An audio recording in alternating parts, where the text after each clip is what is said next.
Live from Evansville, the Indiana Gubernatorial Debate, sponsored by the Indiana Debate Commission.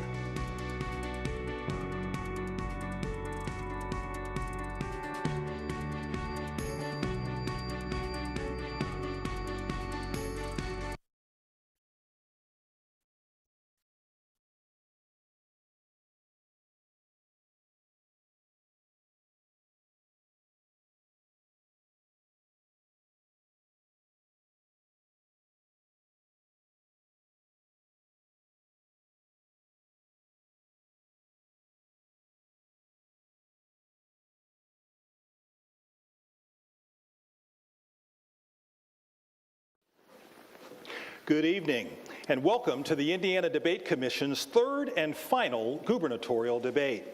This debate is being televised from the Performance Center at the University of Southern Indiana in Evansville.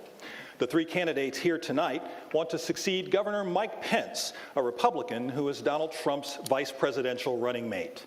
I'm Mizell Stewart of the USA Today Network, and it is my pleasure to evening. It's also great to be back here in Evansville, where I served as editor of the Evansville Courier and Press from 2007 to 2012. Our first debate focused on education. The second was on jobs and the economy. We are now turning our attention to health and social issues. For the next hour, the candidates will debate issues mostly focused on those topics. Many of the questions are drawn from those submitted by you, members of the voting public throughout Indiana. Some will be asked in person here by members of our audience. None of the questions has been shared in advance with any of the candidates. Here are our candidates.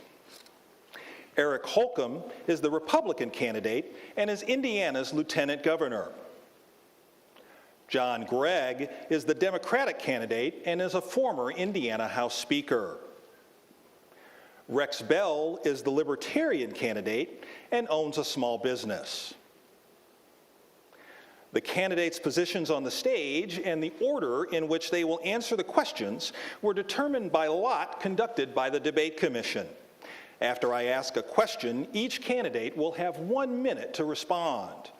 Each candidate also will have a 30-second rebuttal opportunity, depending on the need. Before the final question, each candidate will be given an opportunity to address a topic of his choice. This allows candidates to discuss a topic they believe is important, but hasn't been touched on in the questions, or they can choose to elaborate on a topic discussed previously. At this time, each candidate will make a 1-minute opening statement. We'll begin with Mr. Holcomb. Thank you, Mizell, and thank you to USI for hosting us. It's good to be back on the campus. Thank you to the Indiana Debate Commission for hosting all three of the debates, and thanks for even to the Cubs fans that are tuning in before the first pitch. I'd like to just say at the outset that Indiana has never been in a more prosperous position. Our unemployment rate is 4.5%, lower than the national average. We have more people working in the private sector than ever before in our 200-year history of the state, a healthy savings account, and a AAA credit rating. We've become a real leader nationally and internationally in ag, 21st century ag, and logistics and biosciences and manufacturing. To take us to the next level, I believe that we're going to have to focus on our people, our people, our people. If we equip our youngest people at the pre-K age and our high schoolers at the graduation level, when they have a ticket to their success going into a college or career, we will in fact take Indiana to the next level. And now we'll hear from Mr. Gregg. Thank you. I want to thank both my opponents for the civility of which we've conducted these debates. It's not at all been like that zoo that we've seen going on out at the national level, and I'd certainly be remiss if I didn't congratulate them for their conduct. I want to serve as Indiana's 51st governor. I believe Indiana can do better. I know all Hoosiers deserve better. As governor, I'll focus like a laser on the economy, on high-wage growth jobs. I'll focus on attracting businesses, not scaring them away. In education as governor, we'll stop teaching to the test. We'll see teachers as part of the solution, not the problem. And working with Glenda Ritz, we'll have pre-kindergarten for all students. I feel that as a former president of Vincennes University, a Speaker of the House and businessman, I'm ready to govern and I'm ready to learn. Check out our positions at gregforgovernor.com. Next, we'll hear from Mr. Bell. Well, I'd like to thank the Indiana Debate Commission for including us this evening, and thank USI for hosting this debate. I've got a connection here. My two oldest children graduated from USI more years ago than I like to think. My plan for Indiana is to get government out of your way. There's things that we think individuals can do better than what government can do. Certainly we would like to attract more jobs and better paying jobs to Indiana. We feel we can do that by eliminating the property tax, both for businesses and individuals. This is what government does to attract jobs already to just a few select businesses. We think we should do it to all businesses, and we'd have more businesses and jobs locating here than we could keep up with. We'd like to see all of our road use taxes spent on the roads. We'd like to return control of the schools to the parents and teachers and the local boards, get it away from Washington and the state, let the people that care most about the children do it. Thank you. Now, on to our questions. Our first question will be asked by Danielle Norris, a web developer here at the University of Southern Indiana. As governor, would you support the expansion of needle exchange programs? And how would you assist the increasing number of Hoosiers who are dependent on illegal and prescription drugs? Our first response will come from Mr. Holcomb. Yes, this is an issue that is strangling not just our families, but communities across the whole state, in fact, across the whole nation. And we need to continue to explore every way that we can to not just solve the problem for one community, but to really kill the whole drug epidemic itself. We're going to have to focus on making sure that we're preventing, that we're enforcing, and that we're treating, most importantly, the families and individuals that are caught up in this scourge.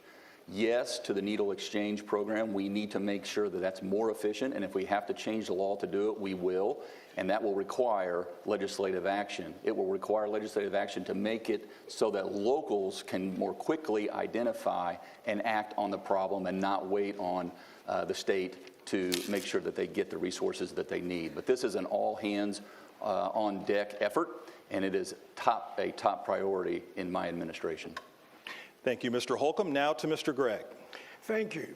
Again, if you check out, we have a 7-point public safety plan, and the first thing that it mentions, it's about drugs, and it's about that crisis. Indiana's first in methamphetamines, and 5th in heroin, and 15th in overdose deaths.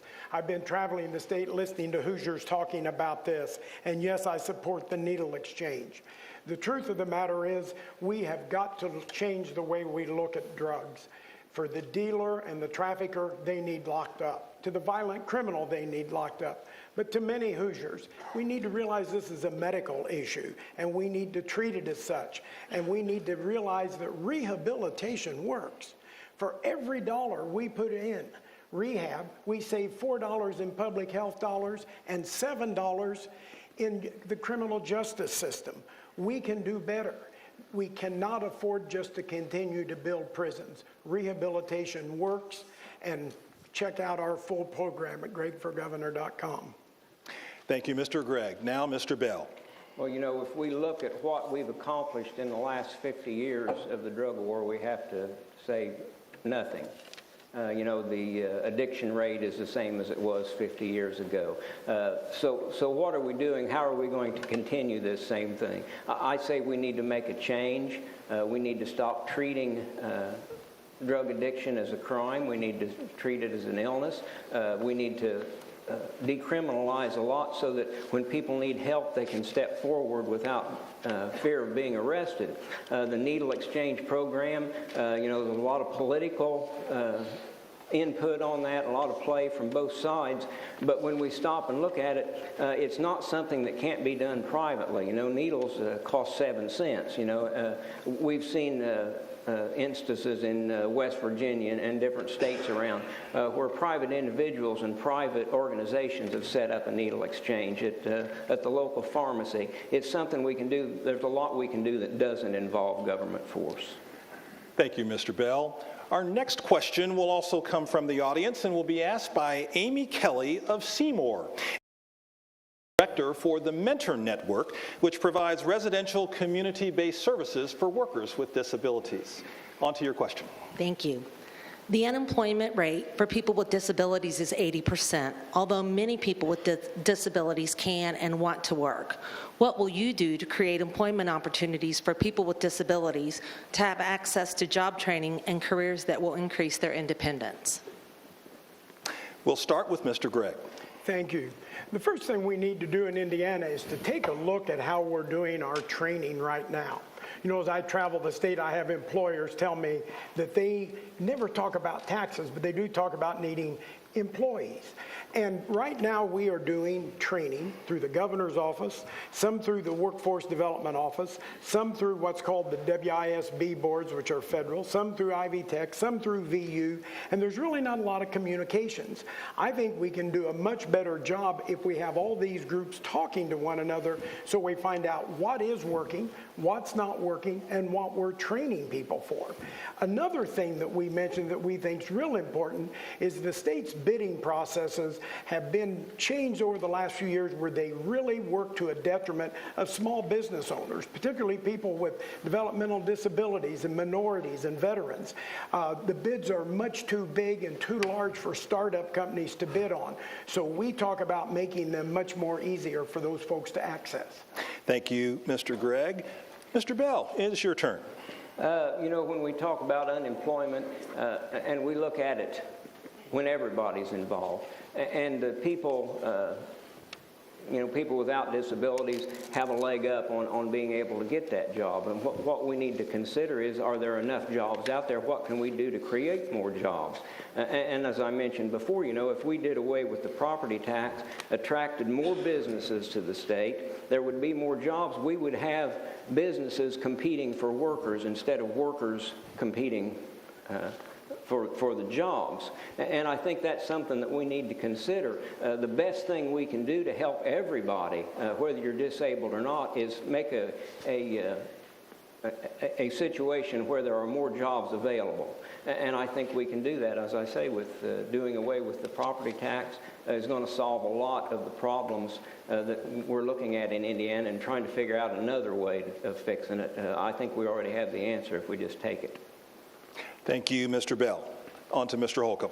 Well, I agree with both on two issues. One, people aren't talking about taxes because we have them at a very reasonable level here in the state of Indiana, and I take that as a compliment. Two, Mr. Bell is correct in the sense that what we have to do is make sure that we're building an economy and a jobs market magnet that lifts all boats. Specifically when it comes to those who are disabled, our work will never be done on this front.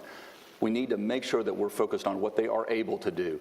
And transforming our Department of Workforce Development can go a long way on this front. We need to make sure there are local providers like the Muncie Teaching Hotel that are providing skills to those who are disabled, creative ways to get folks into the job force. And so with the Department of Workforce Development and with local partnerships, this will go a long way. Thank you. Let me remind you that tonight's debate focuses on health and social issues facing Hoosiers, and our next question was submitted by Mitchell Smith, a graduate student in Indianapolis. Gentlemen, Indiana is ranked 48th in public health funding at just $39 per person. Indiana is ranked 41st in overall health and also ranks high in the percentage of people who are obese and diabetic. Indiana is also ranked 47th in air quality. Given all of this, what do you plan to do about investing in the health of Hoosiers? And let me remind the folks watching via television and live stream that this is a question that has particular resonance here in southwestern Indiana between local health indicators and the presence of coal-fired power plants. And so on this question, we will turn first to Mr. Bell. Well, there's a lot of parts to that question. Certainly, we expect the government to protect us from force and fraud, and if somebody's polluting the air, we need to step up and put an end to that. As far as the obesity problem, that's something that we have to look at and say, is that the proper role of government, or is that something that we can handle as a society? And I say as a society, we have a better shot at handling that type of thing. That's a lot of this. What we need to do is consider how we can steer society towards these areas. Certainly, whenever we have a company, a corporation coming in with jobs, and they're wanting to keep a healthy workforce, they are invested in that type of a situation, and that's what we need to work for. Other than government protecting us from somebody forcing something on us, we need to step back from that. Thank you, Mr. Bell. Now to Mr. Holcomb. Well, yes, there are many, many parts to that question. Some concern behavior and choices that we make. If we're talking about obesity, we need to make sure that there are no food deserts, and that's a local issue that we need to really get at, so that folks don't have to, they're not restricted to healthy food options. We need to make sure that our communities are connected. We made huge progress in 2005 building out our trail systems all over the state of Indiana. This was a big part of our Regional Cities Initiative to make sure that our communities were actually vibrant communities that encouraged staying in shape, keeping in shape. If you are smoking, we know there is an adverse connection between smoking and obesity. I would encourage folks to take advantage of the 1-800-QUIT-NOW. There are all kinds of resources available at our FSSA, our Family and Social Service Agency, and I would encourage people to call if you are under the grips of smoking. 1-800-QUIT-NOW. And finally, Mr. Gregg. Indiana does rank so badly. We need to speak proper if I'm at a university, don't I? Indiana ranks so badly when it comes to public health, but you can directly relate that to the priority we put on it by being one of the 5 lowest states. We see that in the obesity, we see that in the diabetes and all the other issues. I recently met with people from Riley Children's Hospital and talked about the problems we have in Indiana, that in some cases just basic education would go a long way. Infant mortality rate. Sometimes it's education, sometimes it's telling mothers not to sleep with their children, and sometimes it's educating them not to smoke. We also see problems in Indiana caused by public health by the lack of priority we put in this area. Like our caseworkers supposed to just be dealing with just 12 cases, but in reality they're dealing with up in the 20s and higher. And adult protective service persons dealing with over 200 to 300. This is no way to take care of a population. Thank you, Mr. Gregg. We received many questions on Keith Cooper, a man who was released from prison after witnesses recanted and DNA evidence cleared him. Governor Pence has refused to pardon Mr. Cooper and has instructed him to go back to the courts. How do you believe the power of the pardon should be used, and would you use it in Mr. Cooper's case? We'll start with Mr. Holcomb. Reviewing what I have on this case, which, as I'm not governor yet, I want to make sure that I actually can talk to Mr. Cooper and review the facts of the case. I understand where Governor Pence is coming from. This would be an unprecedented pardon. Having said that, knowing the facts as I do now and wanting to accumulate more, I would look forward to quickly exonerating, quickly pardoning, swiftly, if the facts bear that out. Thank you, Mr. Holcomb. Now to Mr. Gregg. Based on what I've read, I would pardon I would pardon him immediately. I've traveled the state, and this has been a huge news item and a concern. I think any governor would realize that this is something you need to do on a case-by-case basis and know the facts, much like my friend Mr. Holcomb said.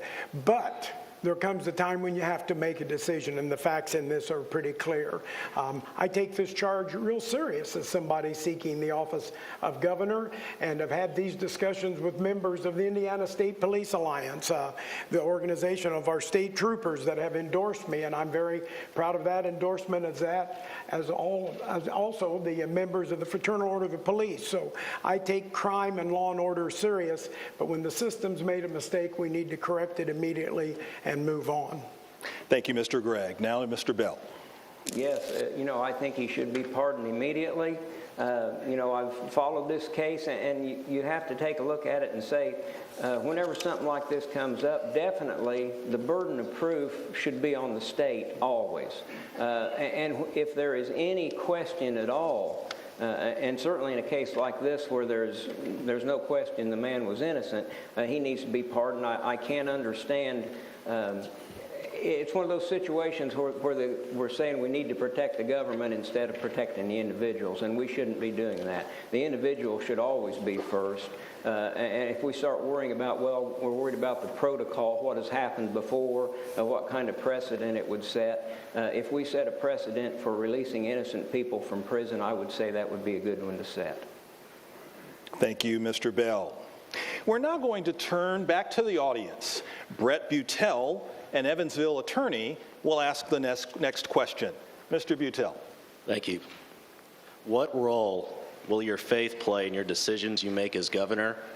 Where do you draw the line between your own religious beliefs and what is best for the interests of all Hoosiers?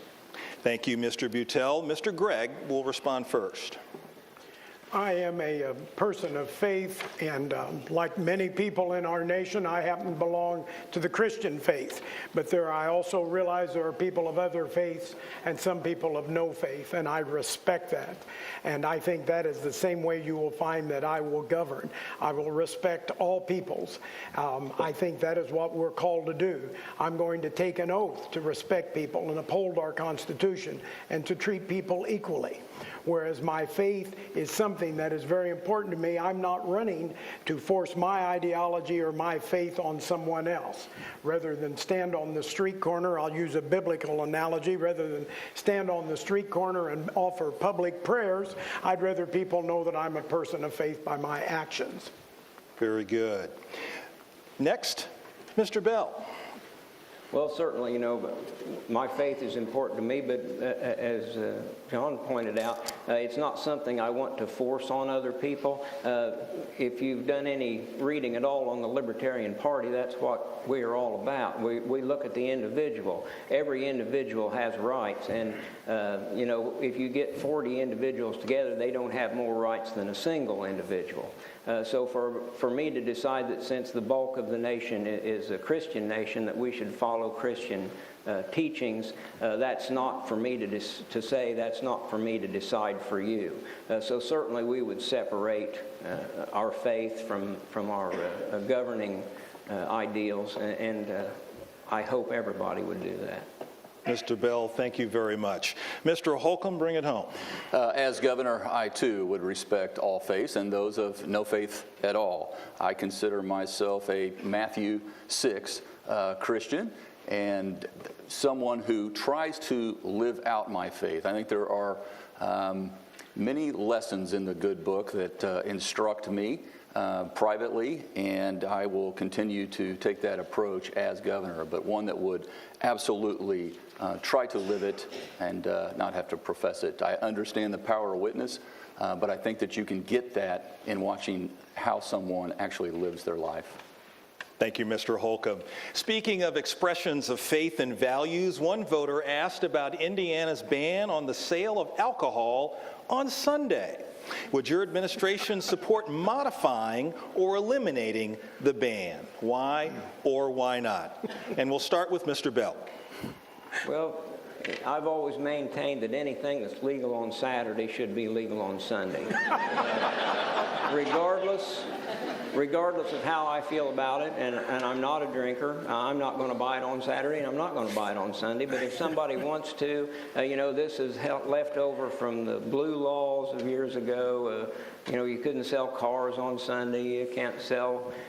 You can sell maybe cold beer in one situation, and in another situation you can. And you get into a situation where a store can legally be selling warm beer, and if the power goes off and the heat goes out and the beer gets too cold, all of a sudden he's breaking the law.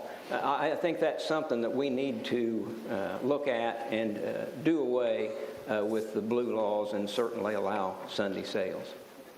Thank you, Mr. Bell. Next, Mr. Holcomb. Well, I don't favor it. I think alcohol is still a legally controlled substance in the state of Indiana, and we need to make sure that we're able to do that. And making sure that our excise police have the resources to be able to cover the territory that they need to. I think this doesn't put an undue burden on folks who need to have a drink on a Sunday. I think they can plan accordingly 6 days prior. All right. And now, Mr. Gregg. Well, when you plan for these, spend a lot of time planning on a lot of questions, but that wasn't one I thought we'd be asked about, how people would decide how they'd vote for governor. I would want to see the piece of legislation, and let me tell you why. It is a controlled substance, and just the idea that anybody could sell it without having the proximities and all, there's some concerns on that. But I think if the legislature sent me a bill to allow Sunday sales, I would very likely sign it.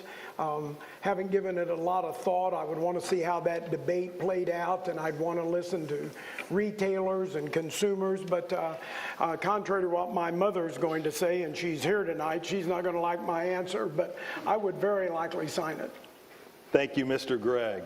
Well, we're going to continue on the theme of controlled substances with a question from Jason Straw, who's a retired Air Force nurse from the Indianapolis area.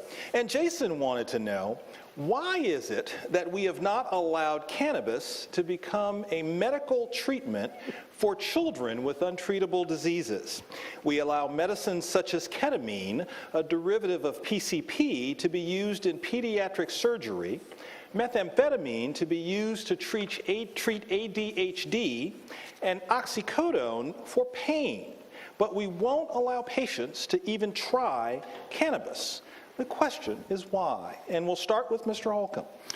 Well, because having a discussion about legalizing drugs at this time seems to be off-key. And when you read about story after story after story about the drug busts that are occurring that have marijuana and heroin, this is of great concern. I understand the distinction between medical marijuana and legalizing it wholesale. I would want to talk a lot more with the medical professionals who say there are no other alternatives for these children. Make sure that the children are receiving the treatment that they need, and if only medical marijuana could suffice, then I'd entertain that as an option. But right now, in the world that we're living in, expanding or legalizing drugs of this nature isn't on my list. Very good. Now to Mr. Gregg. This is a very serious matter, and I would support, as I did back in 2012, I would support medical marijuana. I think this is something that if it would be a benefit to a patient, they should be allowed to use it. Since the last election, I lost my father to cancer of the esophagus. And it was a very painful death and not a fun one to observe in the last year of Dad's life. The doctors never said anything about cannabis or medical marijuana, but had they we should have had that right to let my dad use that to alleviate pain and suffering, as I believe we should do. And I would support medical marijuana as I did the last time. Thank you. And now to Mr. Bell.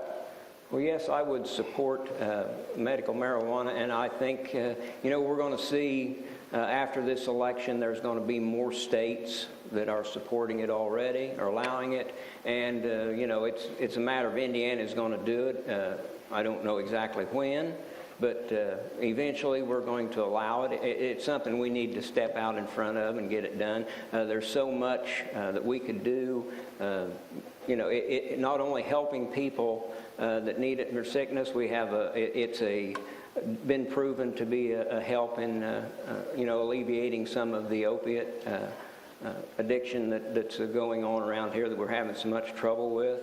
So there's more than one reason to legalize it. As I say, and along with that, even with the industrial hemp that we need to bring back in. It's a plant that has been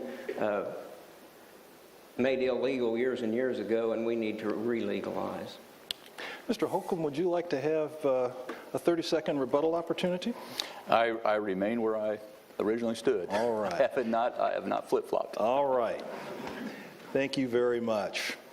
Our next question was suggested by a resident of Indianapolis. Recently, a federal judge put on hold House Enrolled Act 1337 and is described as the most restrictive anti-abortion bill to come out of the state legislature.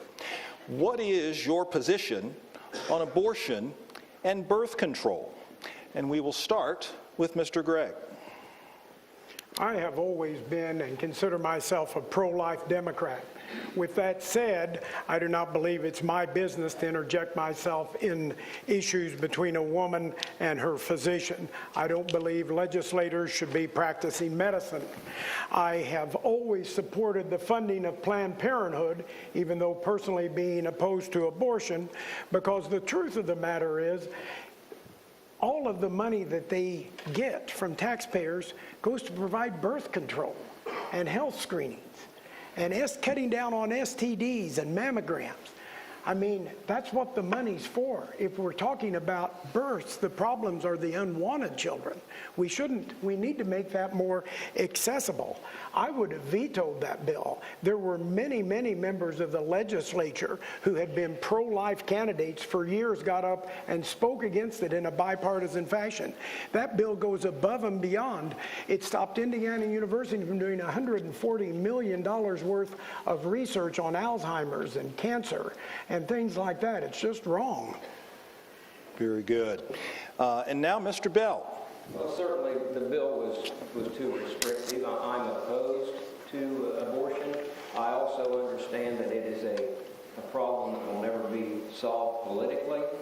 I think that in a situation like this bill, where it stepped in between a woman and her doctor, that was wrong. I think one of the best things we can do about abortion is make sure that we keep the federal government out of it, allow the states to make these decisions. I don't believe that all states will decide the same. I believe that if a person is 100% pro-life or 100% pro-choice, they'll never be satisfied with a decision handed down by the government anyway. But we do need to take it back to the states and the individuals and keep the federal government out of it. And we'll conclude this question with Mr. Holcomb. Well, I am pro-life. I understand this debate has been going on for decades, and there are good people on both sides. However, having said that, I don't believe I personally have the right to take another innocent life. And while my agenda will focus on economic development, community development, striving for excellence in education, and delivering good government at a great taxpayer value, if legislation like this does come down the pike and make its way to my desk, I will be working with those legislators long before it arrives so that hopefully we can avoid any impressions that may have occurred along the way. Thank you very much. Now we come to the segment of our debate in which candidates can speak on a topic of their choice. Mr. Holcomb will go first and can talk for up to 1 minute. Mr. Bell will follow on that same topic for a maximum of 2 minutes. Mr. Gregg will also speak on that topic for up to 2 minutes. And then we will conclude the first round with Mr. Holcomb, who can close out the topic with up to 1 minute of rebuttal. The other two candidates will then have the same opportunity to speak on a topic of their choice, following the normal rotation and format. And so we will start with Mr. Holcomb. My topic involves public service. I have long appreciated serving a cause greater than myself. That may have started when I signed up to join the United States Navy. That took me at service at home and abroad.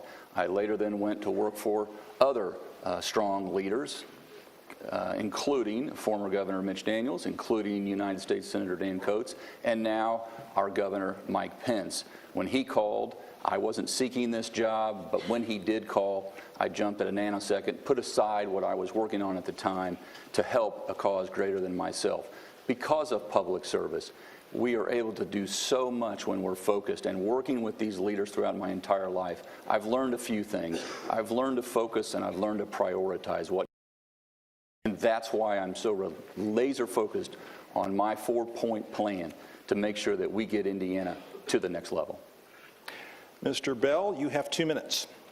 Well, certainly public service is important. I think a lot of what we need to do as public servants is to guide government in a position where it's helpful to everybody, not as a matter of transferring wealth from one citizen to another, not transferring wealth from citizens to selected companies, not making our moral decisions for us, not making our educational choices for us. I think one of the best things we can do as a public servant is to lead government out of people's way. And that's what I would try to do. I understand that there are people that have been involved in politics their whole life. And, you get into a situation where it's the same group of people making the same rules. Basically, I believe we shouldn't be making rules. We should be removing rules. If it's not a law that protects people from force and fraud, it really shouldn't be on the books. That's something that's better left up to society. Thank you, Mr. Bell. Mr. Gregg, you have 2 minutes. Thank you. Thank you. I believe in public service. I'm very proud to have been a candidate for governor in 2012 and this time, and I'm proud of the service many years ago when I served in the Indiana General Assembly. But I'm equally proud of having been a small businessman and made a payroll and been president at Vincennes University. But I learned that when I was a member of the Indiana House of Representatives, that not one party had the best ideas. The best ideas shouldn't be called Democrat or Republican. They should be called good or bad. I served as Speaker of the House, the presiding officer, for 6 years. And during 2 of those 6 years, we were tied with 50 Democrats and 50 Republicans. Now, almost all politicians you hear say, I can work with the other side of the aisle. Trust me, when you're tied 50-50, you've worked with the other side of the aisle. The whole time that I was Speaker, the Senate was controlled by the Republican Party. So every piece of legislation, cutting the inventory tax, cutting our excise tax, funding schools and infrastructure, those all landed on the governor's desk with Democrat and Republican support. I'm very proud of that. As I've traveled the state and I've listened and I've learned from Hoosiers all across the state, they're tired of partisan politics. And I have a record of, like I said, of reaching across the aisle. And I'm very proud that in my last term as Speaker of the House, I won a national award by Governing Magazine for being the Public Official of the Year. But I shared it with Brian Bosma, who's now the Republican Speaker of the Indiana House of Representatives. And we won the award because we worked together in a spirit of bipartisan cooperation on tax restructuring and doing away with Indiana's excise tax. Thank you, Mr. Gregg. Mr. Holcomb, you can close it out. Well, one of the things that I'm most proud about my state government public service, coming to state government in 2005, was I saw people who used to be cynics, who used to believe things just couldn't get done, started to believe because they were driving on. I drove on I-69 to get down here today. We had person after person after person say that they never thought I-69 would get done in their lifetime. We have made record investments in education. In the last budget, we increased education spending by $474 million. We have made record investments in infrastructure. We have made record creative, innovative investments into our health care, ensuring over 400,000 of the neediest Hoosiers under our Healthy Indiana Plan 2.0. These are the kind of things that we've been able to do over the last 12 years in a bipartisan way and get this state moving again. Thank you, Mr. Holcomb. Our next round will begin with Mr. Bell. You have 1 minute on a topic of your choice. Well, I guess I get to use a microphone now. The topic of my choice always goes back to the same thing. Everything that we do as a government, we need to look at it, is it the proper role of government? As I pointed out before, should government be taking money from one citizen and forcibly giving it to another citizen? Should government be taking money from citizens and giving it to businesses? And we say, no, that's a decision that people should make, which business they want to support, which charity they want to support. I think that by eliminating the property taxes, we can allow people and society to attract businesses, which is what we should be doing. What government should be doing is taking all of our road use taxes, using them on the roads. We should eliminate incarceration for victimless crimes. Thank you. Thank you, Mr. Bell. Mr. Gregg, you have 2 minutes to respond. I understand Mr. Bell's concern about government, but there's a very specific role for government in many areas of our lives, and one of them is on our state's infrastructure. Indiana's got a problem in our state's infrastructure, and we all know it. You all don't have to travel to Evansville to tell you about roads. The truth of the matter is we are running about $300 million a year behind what we need just to keep up. Now, that doesn't include finishing anything else on I-69. My running mate and I, Christina Hale, have put out a detailed program with specifics where we go to the Next Generation Trust Fund, which is $500 million, and we leverage that money now while money is at an all-time low to come up with over $3 billion additional funds for the cities, towns, counties, and state for our roads and bridges as we're going over the next 10 years, and it creates 56,000 jobs. This is so important that we do that. 1 in 5 bridges in our state is going to be obsolete, not going to be able to be used in just 18 years.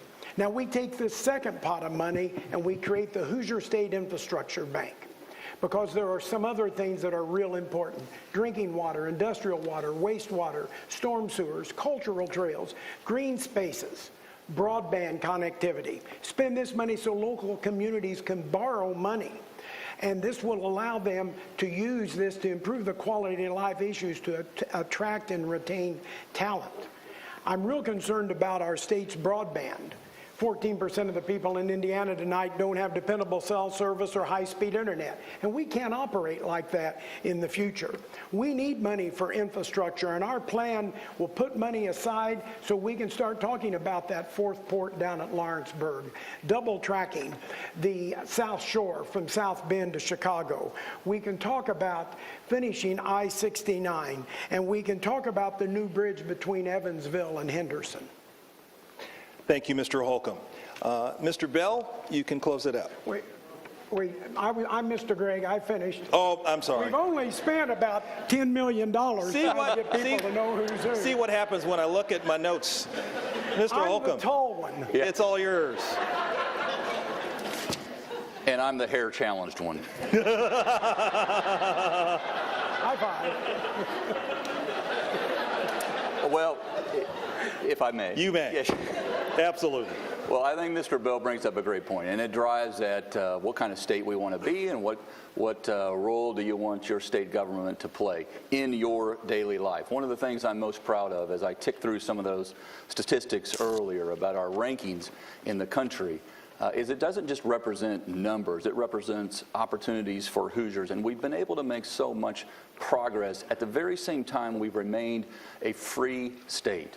We're ranked the 4th freest state in the country. That is something to be said. For that, and at the very same time we've been providing this government service, we have done it at a 1975 state employee level. So we're leaner and cleaner and much more efficient in what we do. Absolutely, our infrastructure is part of the state's responsibility. And how are you going to pay for it? We have an honest disagreement here, Mr. Gregg and I, on how we're going to pay. I don't want to simply reflexively raid a fund. We worked hard to create the Major Moves program that was a $3.85 billion infrastructure program that took us from talking about I-69 to actually building I-69. Took us from talking about completing the Hoosier Heartland and Fort to Port, 2 bridges in Jeffersonville, another new bridge in Madison, and projects, local projects all over the state of Indiana that sat for decades. I-69 was talked about during the Korean conflict. We finally found a way to not just talk about it anymore, but to actually do it. And so absolutely we need to focus on a long-term, data-driven, sustainable infrastructure program that puts us out not just raiding a fund and borrowing. We're still paying on some bonds that were left to us from the time that the former speaker was in office. I don't want to just go down that route. I want a comprehensive, data-driven, not politically driven program. Thank you. And Mr. Bell.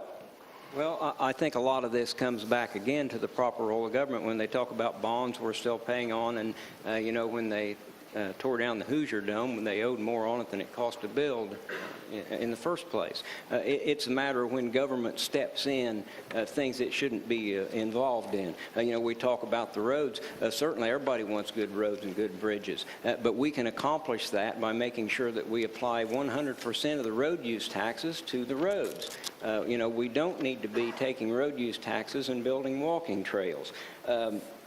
We talk about infrastructure in towns for water and sewage.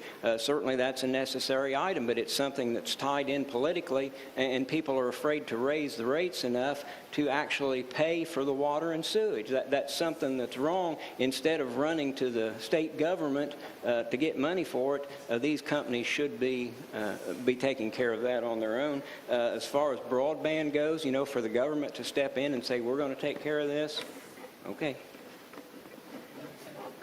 Thank you, Mr. Bell. Now for our final round, we'll start with Mr. Gregg. Thank you, and thank you for recognizing me. You know, you'll hear a lot in this campaign about Indiana and the state of Indiana. I'm not one that accepts the status quo. I will grant and concede to both my opponents that Indiana has low unemployment, but it's nothing to brag about. Let's talk about the real actuality. The climate is we do have real low unemployment. The actuality is we've now dropped to 38th in per capita income. What that means for a family of 4 in Princeton or Fort Wayne tonight, that they're sitting down and they make $7,000 a year less than the average American family. We can do better than that.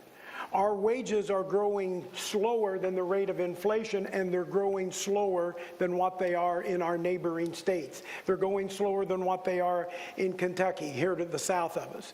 We need a plan that is in writing and detailed that focuses in 5 main areas, which I'll explain at the end. Thank you, Mr. Gregg. Now, Mr. Holcomb. Well, the status quo is in large part why Governor Mitch Daniels got elected in 2005. I don't think that the reforms that we brought about, that I was associated with, proud to have been part of that new crew that came into the state government, we were operating in a sea of red ink, drowning in it, in fact. The status quo was pushed aside, and we set out for ethical reforms, we set out for infrastructure reforms, we set out to turn the state upside down to get it turned around, and we ushered in a comeback. And they were because of reforms, some of which were very controversial at the time. But when you, back to that cynicism point that I made earlier, After you start building the roads and have paid cash for them, not borrowed, not bonded our way, not left it for a future generation to pay for, but when you actually have the ability to have your economy dialed in to the point that we have become a magnet. Now we are outpacing the national average in terms of high-tech jobs. We are tripling the national average. So we have companies like Salesforce who are saying, we're going to hire another 800. Evansville, Indiana, which is experiencing this renaissance downtown. These are the things that are happening because we're not operating in a status quo mentality. Thank you, Mr. Holcomb. Now to Mr. Bell. You have 2 minutes. Well, when we talk about the status quo, we've been in the status quo. There was some minor changes, for several years. We talk about the roads and what each administration has done, and maybe one does a little better than the other. We're still in a situation, excuse me, I forgot to pick this up. We're still in a situation where we're not doing all that we can do. We talk about being the 4th freest state in the country. I think we should strive to be the 1st freest state in the country. We talk about jobs and the wages being lower. Well, a lot of that has to do with not having enough jobs, not having companies have to compete for workers. Certainly, if we do away with the property tax and attract more businesses here, we're going to have more jobs. We're going to have people, not enough people to fill those jobs. That just naturally drives wages up. So that's something we can do that way. As far as having a lower wage scale in Indiana, we need to remember also that we have a lower cost of living here in Indiana. My son that I mentioned that graduated from USI moved to San Diego, California last year. He was down in Olive Branch, Mississippi at the time, and he told me he went from being one of the richest men in Olive Branch, Mississippi to being one of the poorest men in San Diego, California, and that can certainly happen. So we need to take a look at what we have in Indiana. I'm very proud of the fact that we can live cheaper here than we can in other places. Certainly we want to raise wages every chance we get, but I think we need to keep things in our mind in proportion as to where we are. Thank you, Mr. Bell. Mr. Gregg.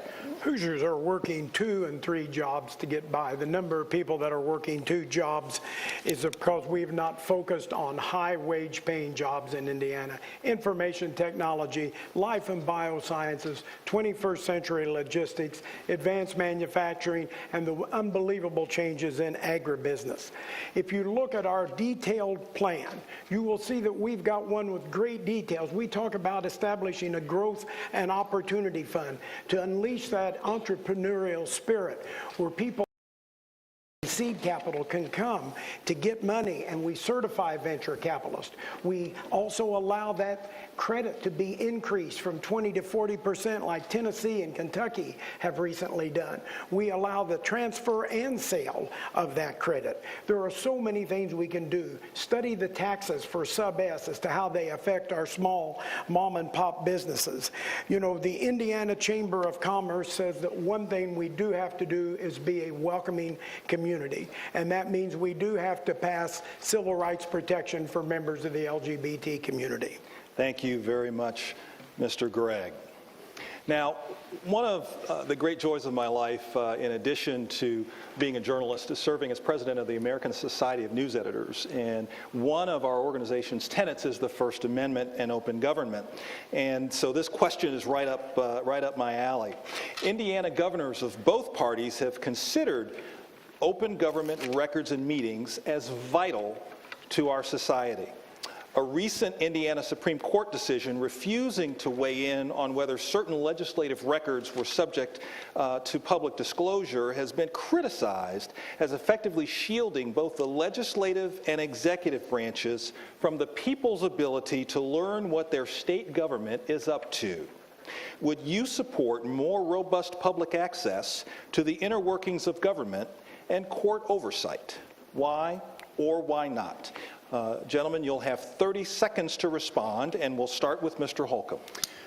Well, I would, considering it's the taxpayers that pay for the office equipment that we use to interact and communicate with the public.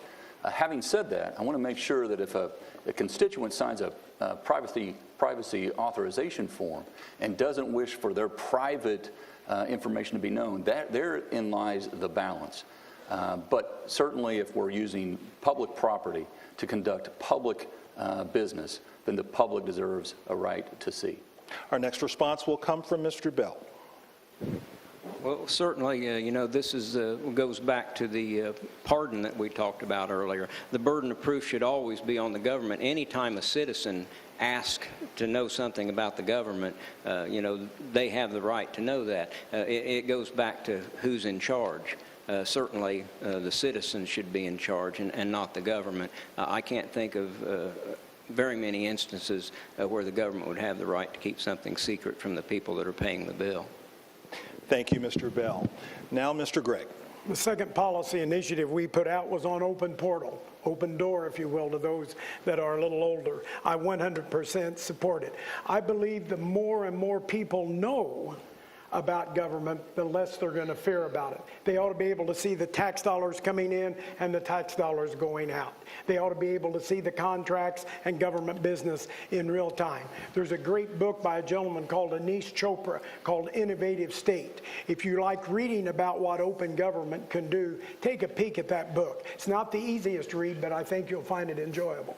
Thank you, Mr. Gregg. And now for our final question of the night. Voters who've been following these three debates now have a good idea of where you stand on various issues. As we conclude these debates, tell us the most important thing about yourself that you want voters to remember as they cast their vote. Each of you will have 30 seconds to answer, and Mr. Bell will go first. Well, I think, first of all, I'd like to say I'm very glad to hear that we're not going to have an open records problem anymore. Sounds like everybody's wanting to take care of that. The most important thing that I can tell you about myself is I believe in you. I believe in limited government. I believe that you can make decisions for yourself. You don't need the government making them for you. I want the government to protect you from force and fraud, perform its constitutional duties, and other than that, I'd like to leave you alone to live your own life. Thank you, Mr. Bell. And now, Mr. Holcomb. Well, it will be that each and every day I will serve as if I'm looking through your lens, through the taxpayer's lens. I take the job very seriously. I take the job of every tax dollar that comes into state government is a little less freedom for you and in your pocket. I also would want it to be known that I will continue to be strive to be the most accessible governor in the state's history. That's why I remain in perpetual motion. That's why I've gone to all 92 counties over and over again, so I know the issues and the people. Thank you, Mr. Holcomb. And finally, Mr. Gregg. Thank you. I'd like for voters to know that I have a passion for Indiana. And that passion comes from having traveled the state and having listened and talked with hundreds and countless of Hoosiers. That has helped us create a vision for Indiana and a detailed written plan. Our plan is based on what's best for Indiana, not ideology. And I can assure you as governor, I will be a uniter, and I will never embarrass the citizens or the state of Indiana. Thank you, Mr. Gregg. Gentlemen, thank you for being here. And thank you for just the tone and civility at which you have approached all of these debates. Wouldn't you agree? Thank you. Thank you. And thanks to all of you for watching or listening. We want to give special thanks to the University of Southern Indiana for hosting this debate, television station WFIE for producing the program, and the League of Women Voters for keeping time for the candidates. I'm Mizell Stewart. On behalf of the Indiana Debate Commission, I hope you further participate in the electoral process by getting out to vote for the candidate of your choice. Good night.